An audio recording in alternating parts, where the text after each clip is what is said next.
This is kind of a bonus video for June, giving you guys a quick update.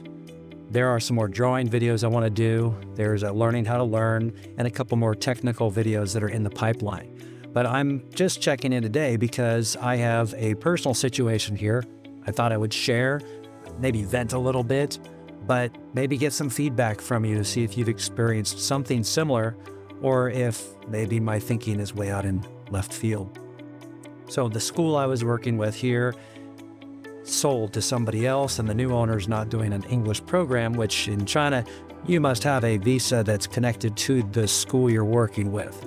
So I immediately had to go to the Civic Center, get everything updated where I'm transitioning to some other contract.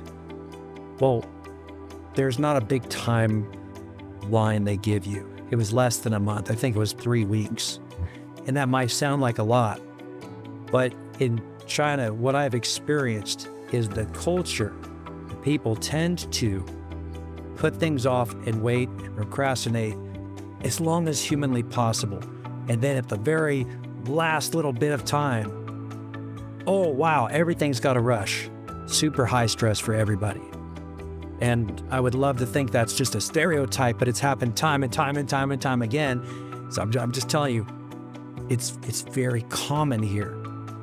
And so basically this week, I will either have a new contract in place that should take me to the end of the year, or I'll be quickly packing my things and getting on a plane. Maybe I could go to Hong Kong for a little while things worked out, because there are employers lined up that would love to have me come and work with the children in learning English. But all of these little paperworks and forms and procedures, I can't think of a place that has more rigid structure than China. I'm not saying this is a bad thing, but if you want to go to get your updated criminal background check, your non-criminal one, it takes a certain number of days to go to the station, give them all the necessary documents, have them verify you, and submit it, and you have to come back a different day and collect it. When you go to get a general health exam, if you pay a lot of extra money, you can get it expedited, but otherwise you're looking at 5 to 7 days. And none of those things would be a big factor. But if the people you are working with that already have done this for a lot of years don't relate, hey, we need this. When you're asking, okay, let me see this updated contract, I want to translate it before I sign anything. And then when you get closer to the day where you have no choices left, then all of a sudden they're like, oh, well, we want to see that original reference letter you had years ago when you first came to China. We need this, we need your resume updated, we need that. All of these things could have been asked for in advance. None of the people working on my paperwork are new to the system, to the procedure. Now, I don't know exactly what the procedure is because it's a little bit different when you're in an active work visa and you're now transitioning. You're not getting a letter of release. You're not doing something that has something I've done before. It's new. So I'm not going to know to get all of the things done.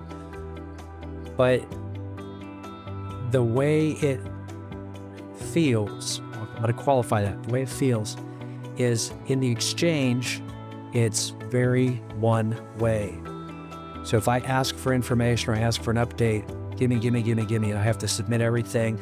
I've had to cancel some of my appointments in classes just to attend appointments that they set for me without conferring or checking my schedule because they don't care.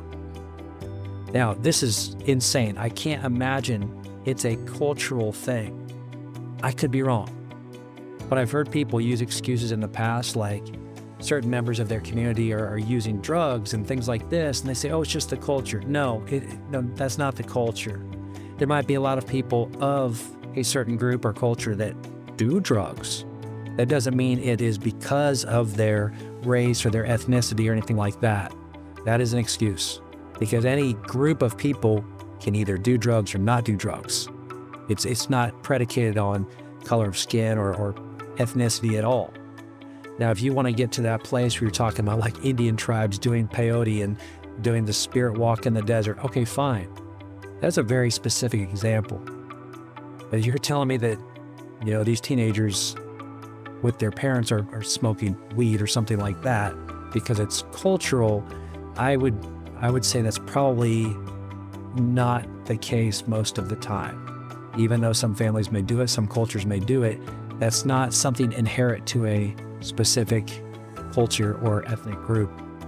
So anyway, I am on high alert right now, so I'm hoping to have good news very soon. Everything's been submitted that can be submitted, but because we waited till the very last minute, that means if something is wrong, there's no time to fix it. And this is the problem. When you wait and you procrastinate, put everything off, then what you get is what you've got. So if you've got problems, there's no time to fix them.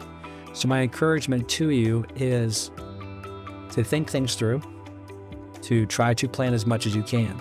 I heard a quote recently that I thought was excellent, especially in the dialogue of being creative.